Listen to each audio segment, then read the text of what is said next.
Assalamualaikum warahmatullahi wabarakatuh. Perkenalkan, nama saya Nur Ainun As-Sahra dengan NIM 859457299, Prodi PGSD dari UT Makassar. Baik, pada kesempatan ini saya akan menjelaskan hubungan timbal balik antara filsafat ilmu dan pendidikan. Filsafat ilmu memiliki hubungan yang sangat erat dengan pendidikan. Keduanya saling memengaruhi dan saling mendukung dalam membentuk proses pendidikan yang ilmiah, bermakna, dan sesuai dengan perkembangan zaman. Pertama, filsafat ilmu berperan dalam mengawasi dan memperkuat eksistensi keilmiahan serta nilai-nilai dalam ilmu pendidikan. Filsafat ilmu membantu pendidikan agar berkembang secara terarah dan memiliki dasar pemikiran yang jelas. Dalam filsafat ilmu, terdapat 3 kajian utama, yaitu ontologi, epistemologi, dan aksiologi. Ontologi membahas tentang hakikat suatu hal. Kemudian, epistemologi membahas bagaimana ilmu diperoleh dan dikembangkan. Selanjutnya, aksiologi membahas tentang nilai dan manfaat ilmu. Kedua, pendidikan yang bermakna dan bernilai juga turut memperkuat perkembangan filsafat ilmu. Pendidikan menjadi tempat penerapan berbagai pemikiran filsafat dalam kehidupan nyata.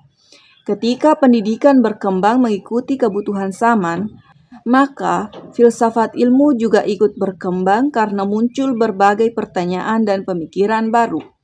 Contohnya, perkembangan teknologi digital dalam pembelajaran membuat para ahli pendidikan mulai memikirkan kembali bagaimana etika penggunaan teknologi, efektivitas pembelajaran daring, serta pentingnya pendidikan karakter di era modern.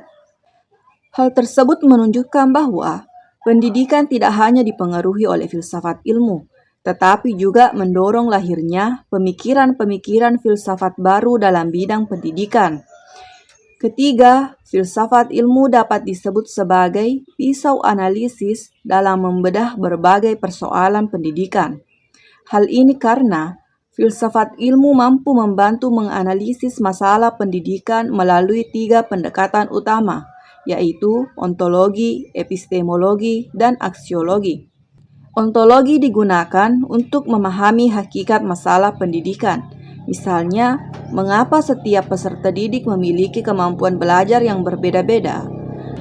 Epistemologi digunakan untuk menentukan metode atau cara yang tepat dalam menyelesaikan masalah pendidikan. Misalnya, guru memilih metode diskusi, pembelajaran proyek, atau pembelajaran berbasis teknologi agar siswa lebih mudah memahami materi. Sedangkan, aksiologi digunakan untuk menilai manfaat dan dampak dari suatu kebijakan atau proses pembelajaran. Dengan demikian, pendidikan tidak hanya dinilai dari hasil akademik, tetapi juga dari pembentukan karakter dan manfaat bagi kehidupan sosial.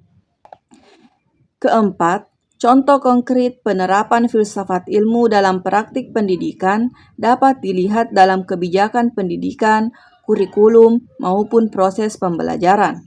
Salah satu contohnya adalah kurikulum merdeka yang menekankan pembelajaran aktif, kreativitas, dan pengembangan karakter peserta didik.